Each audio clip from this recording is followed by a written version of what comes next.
Re-bienvenue aux Attachés de presse, votre émission hebdomadaire de politique sur les ondes de CFAC 88.3. On s'entretient aujourd'hui avec Mme Julie Saint-Arnaud-Drolet, porte-parole de M. Pierre Reid, directeur général d'Élections Québec. Mme Saint-Arnaud-Drolet, bonjour. Bonjour. Merci d'avoir accepté notre invitation. Ça me fait très plaisir. Donc, d'entrée de jeu, je vais aller d'une manière plus générale, en fait.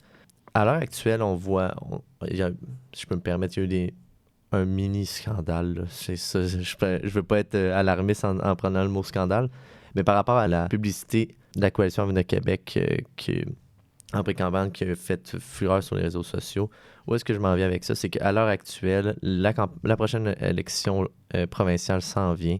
On est en pré-campagne et là, on n'est pas officiellement en campagne électorale, mais les partis commencent déjà à placer leurs pions sur le plan publicitaire.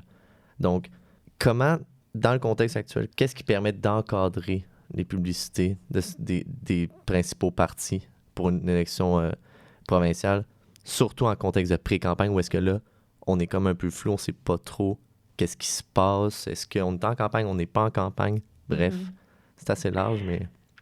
Oui, votre préambule est bon. Je comprends très bien la préoccupation. Il faut savoir qu'au Québec, on a vécu nos premières élections générales à date fixe en 2018.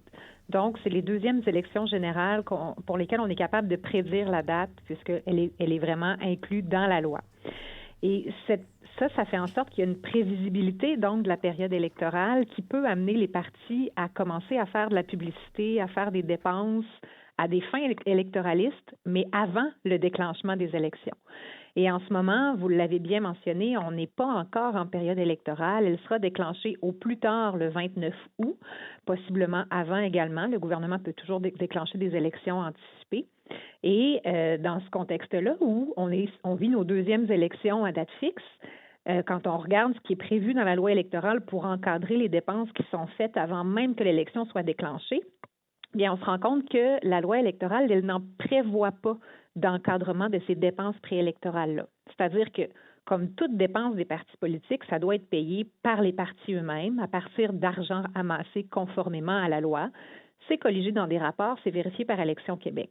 Mais il n'y a pas de plafond, de limite de dépenses préélectorales à respecter par les différents partis, ce qui fait qu'un parti qui dispose de plus de moyens pourrait commencer plusieurs semaines, voire plusieurs mois avant le déclenchement des élections, à faire campagne pour influencer les électeurs. À Élections Québec, c'est une préoccupation qu'on a depuis la tenue des premières élections générales à date fixe, donc qui était en 2018. Et donc, on est vraiment à l'affût pour voir à recommander une limite de dépenses préélectorales si ce qu'on observe sur le terrain nous amène à voir que là, il y a une inéquité entre les partis, que certains partis, justement, injectent vraiment beaucoup d'argent avant le début de la période électorale, ou encore une autre préoccupation de voir si, exemple, des groupes qui ne sont pas des partis politiques se mettent à investir encore plus d'argent que les partis eux-mêmes pour influencer le vote des électeurs avant que l'élection soit déclenchée. Donc, pour en arriver à faire des recommandations, bien, on est en train de faire une veille exhaustive pour colliger les dépenses qui sont observées, pour être capable de rendre compte, avoir des données probantes qui nous permettent de justifier finalement l'imposition d'une limite de dépenses préélectorales. Justement, dans la glisser un mot vite fait, justement, le fait que les partis font pré-campagne très tôt, ça peut amener une certaine iniquité entre les partis. Donc, on peut le voir, surtout vraiment le parti qui fait le plus de publicité, c'est celui de la Coalition Avenir Québec. Là. Vraiment, qui fait campagne sur son bilan ou même via les pubs qui ont été faites récemment. Mais est-ce que vous avez reçu des plaintes de certains partis qui, eux, ne disposent pas d'un budget aussi grand que celui de la Coalition Avenir Québec par rapport à la publicité préélectorale, entre autres? Tout au processus de plainte, ce sont des processus qui sont confidentiels. À l'heure actuelle, j'ai pas de bilan globaux là, qui me permettrait, sans rentrer dans des détails particuliers d'une plainte ou d'une autre, de vous dire dans tel type de sujet, on a eu beaucoup de plaintes ou pas. Donc, je serais pas en mesure de vous faire ce bilan-là aujourd'hui. À la suite des élections, on fait par contre un récapitulatif là, des grands thèmes sur lesquels on a eu des plaintes. Alors, à ce moment-là, ce sera possible de vous aiguiller, là. Parfait. Puis aussi, ce qu'on peut remarquer avec la publicité préélectorale, c'est que celle-ci est vraiment enclin à faire place à certains tiers, si je pourrais dire. Mhm. On en a discuté un peu, c'est par rapport à un groupe de pression, celui de Québec Fier. Est-ce que vous pouvez nous expliquer un peu comment, est-ce que c'est légal qu'un groupe de pression puisse intervenir via soit une publication ou via un parti politique, en ce qui a trait à cela, c'est le Parti conservateur du Québec? Oui, donc effectivement, l'encadrement, on parle d'encadrement préélectoral, donc avant même que les élections soient déclenchées, et il n'y a pas de restrictions, c'est-à-dire que des associations, des regroupements, des syndicats, des entreprises peuvent faire des dépenses à l'extérieur d'une période électorale pour influencer, favoriser un parti ou influencer le débat. Par contre, en période électorale, puis je pense que c'est intéressant de les regarder pour faire une tête sur la question des dépenses préélectorales, de regarder quelles sont les règles en période électorale, parce qu'elles sont uniques au Québec et elles sont très strictes. Donc, de façon très globale, là, la loi électorale, elle limite l'influence de l'argent dans un but d'équité, pour que les partis, les candidats disposent de moyens similaires pour se faire élire. Ça se traduit par deux grands éléments clés. Premièrement, les partis et les candidats sont soumis à une même limite de dépenses électorales. Et deuxièmement, pour ne pas porter atteinte à l'équilibre qui est recherché entre les partis et les candidats, bien, il y a uniquement les agents officiels de ces partis-là, de ces candidats-là, qui peuvent faire des dépenses électorales. Donc, ce que ça implique, ça, en d'autres mots, c'est que les citoyens, les entreprises, les associations, ils ne peuvent pas du tout injecter d'argent dans le débat politique au cours de la période électorale pour influencer le vote. Et pas du tout. Et c'est là où c'est vraiment une particularité du Québec, parce que quand on regarde, ne serait-ce qu'ici au Canada, à l'échelle fédérale, les tiers, donc tous les citoyens ou les entreprises qui ne sont pas des partis, peuvent dépenser de l'argent au cours de la période électorale pour influencer les électeurs, alors qu'au Québec, c'est pas du tout. Et ça, donc, ça vient en quelque sorte limiter la liberté d'expression des tiers au cours d'une période électorale. Et cette limitation-là de la liberté d'expression, elle a été jugée constitutionnelle par les tribunaux parce qu'elle était de courte durée. Donc, une période électorale, c'est de 33 à 39 jours. Les tribunaux ont dit, OK, au cours de cette période-là, on juge raisonnable que vous empêchiez les tiers d'injecter de l'argent dans le débat électoral puisque c'est de courte durée.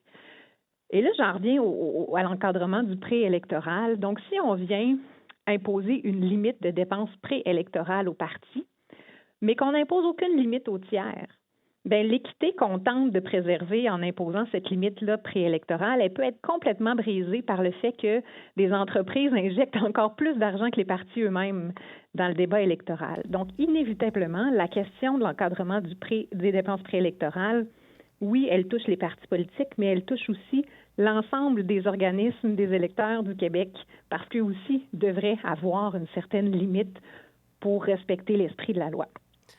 Et donc, oui? Ben, dans le fond, j'allais juste intervenir. Dans le fond, en limitant vraiment les dépenses des tiers, on vient, évidemment, comme l'avait dit, peut-être limiter la liberté d'expression, mais on vient empêcher un peu le phénomène qui arrive un peu aux États-Unis, où ce qu'on voit des milliards de dollars provenant de diverses entreprises, de divers lobbies qui sont là pour influencer l'opinion publique vers un candidat. C'est bien ça. Exactement. Puis c'est pour ça que le Québec s'est doté de ces règles strictes-là. Donc, un groupe, vous faites référence à Québec Fier ou n'importe quel autre groupe, en ce moment, avant le déclenchement de la période électorale, ils peuvent faire des dépenses. La loi électorale n'encadre pas les dépenses qu'ils peuvent faire pour influencer les électeurs. Par contre, dès que l'élection va être déclenchée, ils n'ont le droit de dépenser absolument rien. Et ça permet déjà un premier encadrement. Je pense que ça répond en partie à votre question aussi. Là, qu'en est-il des groupes qui peuvent donner l'apparence de collaborer avec des partis? Bien, en période électorale, soyez assurés qu'ils n'auront pas la capacité d'intervenir. Et s'ils le font, Élections Québec a les assises légales pour intenter des poursuites pour s'assurer du respect de la loi. Maintenant, avant une période électorale, évidemment, il n'y a rien qui empêche des groupes, des associations ou des électeurs de dépenser des sous pour faire de la publicité, pour influencer les électeurs. Par contre, ils ne peuvent pas le faire pour le compte d'un parti.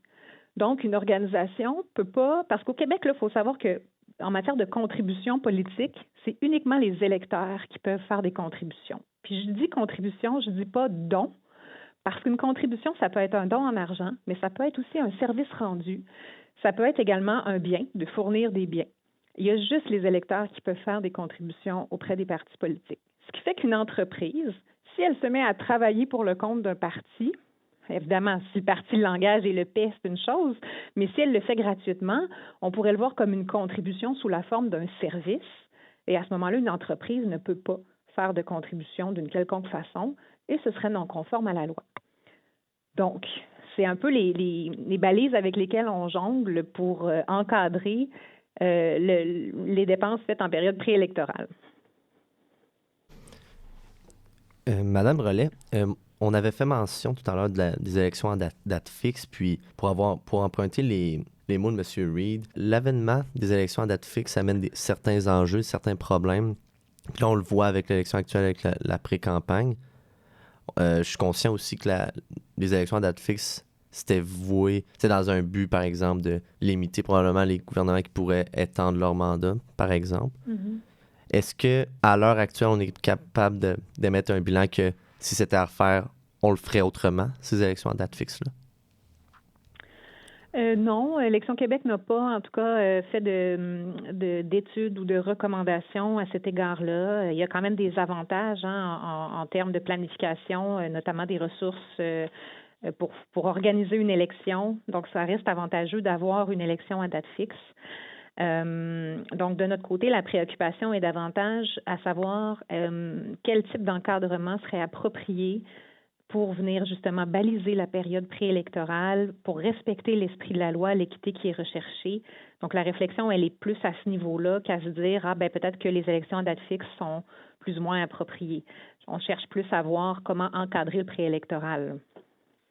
Puis j'imagine que l'un des défis d'une pré-campagne, c'est justement sa durée un peu floue, j'imagine? Bien, effectivement, puis c'est un peu ce qu'on veut observer aussi. Quand on regarde, par exemple, en 2018, on voyait que les partis politiques ont commencé plus tôt qu'à l'habitude. Il y avait même certaines publicités qui étaient là dès le mois de mai 2018, de l'affichage aussi qui a débuté au mois de juin 2018. Donc, c'est de voir encore une fois pour cette deuxième élection, est-ce que ces mêmes éléments-là sont présents? Quelle somme d'argent semble injectée dans le débat de la part des partis, de la part des tiers? Puis ça m'amène à vous parler d'une recommandation qu'on a faite parce que savoir ce que les partis politiques vont faire comme dépenses de publicité avant l'élection, on a enrichi la reddition de comptes qu'on demande aux partis politiques de nous faire à chaque année. Donc, on va être en mesure d'aller chercher les données qu'on veut pour chiffrer les dépenses qui auront été faites. Maintenant, on ne peut pas faire la même chose pour les tiers, là, donc les entreprises et les électeurs qui, eux, décideraient de dépenser avant le déclenchement des élections. Et à la suite des élections de 2018, c'est ce qu'on a demandé aux élus. On a demandé de modifier la loi électorale pour nous permettre d'avoir un registre des tiers qui voudraient faire des dépenses publicitaires pour influencer le vote avant l'élection. Et on le demandait justement pour être capable de chiffrer ce qui est injecté par les autres acteurs de la société, là, autres que les partis, et de voir est-ce que justement là, les tiers ne viennent pas injecter encore plus d'argent que les partis eux-mêmes? Est-ce que tout ça peut compromettre l'équité qui est recherchée? Et on n'a pas eu ce registre-là, donc on n'est pas en mesure d'exiger de reddition de compte de la part des tiers. Ce que je peux vous dire, c'est qu'on effectue tout de même une veille des dépenses préélectorales, assurément des partis, mais aussi des tiers, et on regarde aussi les ressources utilisées par le gouvernement, les parlementaires dans un contexte préélectoral. Bien sûr, à défaut d'avoir une reddition de compte détaillée des tiers, on ne peut pas chiffrer de façon exacte, mais en même temps, on a quand même de façon globale une idée des coûts pour faire de la publicité, donc on est quand même capable d'estimer tout ça, et ça passera donc pas sur notre radar, là, on fait une veille active par rapport à ça. Est-ce que vous savez pourquoi que les élus n'ont pas entériné votre recommandation que vous avez faite? Non, je ne saurais pas vous dire. Je sais qu'il y a eu des modifications à la loi électorale qui ont été faites, notamment en décembre. Il y a plusieurs des recommandations qu'on faisait par rapport à d'autres thèmes là, qui ont été prises en compte dans la loi. Et il y a eu également des modifications à la loi pour l'élection à venir dans le contexte là, de la transmission de la COVID. Donc, les élus ont quand même, si je peux dire, ouvert la loi pour la moderniser à certains égards, mais je ne saurais dire pourquoi ils ne sont pas allés jusqu'au registre des tiers. Là. Puis, en ce qui a trait aux recommandations que le DGEQ avait fait, en fait, je pense que c'est en 2020, les dernières recommandations. Oui, en 2020 ou 2019, ça m'échappe, mais c'était vraiment donc à la suite de l'élection de 2018 et en nous basant sur nos observations de l'élection de 2018. Puis, qu'en était-il de ces recommandations-là de 2019-2020? Oui, c'est 2020, vous avez raison. Je viens de retrouver, c'était en mars 2020. Mais ces recommandations, c'était ça. Donc, d'une part, nous, on a fait un bilan des observations qu'on avait fait. On a annoncé qu'on demanderait une reddition de comptes enrichie aux partis politiques et aux candidats indépendants pour mieux documenter leurs dépenses préélectorales. On a demandé ce registre des tiers-là. Et donc, essentiellement, c'était ça. Maintenant, à la suite des élections de 2022, on va refaire un bilan pour rendre compte de nos observations, de ce qu'on aura vu dans notre veille, de la reddition de comptes aussi plus détaillée que les partis politiques vont nous faire. Et il est tout à fait possible, effectivement, qu'on recommande un encadrement là, si la situation l'exige. Puis peut-être juste en conclusion peut-être de cette entrevue-là, tantôt, vous avez brièvement abordé le sujet de la limitation des dépenses en campagne électorale. Donc, lorsque la campagne électorale va être officiellement commencée, les partis sont limités dans leurs dépenses faites pour la publicité, entre autres. Quel est ce montant d'argent-là, justement, que les partis ne peuvent pas dépasser? C'est une bonne question. Là, j'ai pas les chiffres en tête parce qu'il y a deux limites différentes. C'est-à-dire que les partis, il y a des dépenses de partis, puis il y a des dépenses à l'échelle du candidat. Les dépenses à l'échelle du candidat sont vraiment la limite, elle est déterminée en fonction du nombre d'électeurs dans la circonscription. Donc, c'est un petit coefficient fois le nombre d'électeurs. Et la limite par rapport au parti, là, on va regarder le parti présente des candidats dans combien de circonscriptions, puis ça va être les électeurs de l'ensemble de ces circonscriptions-là qui vont venir fixer la limite. Ce qui fait les partis qui présentent des candidats dans les 125 circonscriptions ont exactement la même limite de dépenses et les candidats au sein d'une même circonscription ont, eux, également exactement la même limite de dépenses. Puis, à quelle hauteur, parce qu'on le sait, c'est connu que les partis ou même les candidats peuvent se faire rembourser des dépenses électorales, que ce soit relié à la publicité ou location de locaux ou peu importe. Comment ça fonctionne pour un candidat qui veut se faire rembourser des dépenses électorales? C'est une belle question, effectivement. Donc, c'est pour avoir droit à 50% du remboursement de ces dépenses électorales, il faut soit être élu, si on est un candidat, les dépenses de candidat, il faut être élu ou obtenir au moins 15% des votes. Et pour un parti, il faut obtenir au moins 1% des votes à l'échelle du Québec. Puis, je trouve ça intéressant aussi de le nommer sous l'angle que les électeurs peuvent voir également que ça accorde une certaine valeur financière à leur vote. Parce qu'en votant pour un candidat, même s'il n'est pas élu, s'il obtient au moins 15% des votes, ça va lui permettre de voir ses dépenses électorales remboursées à hauteur de 50%.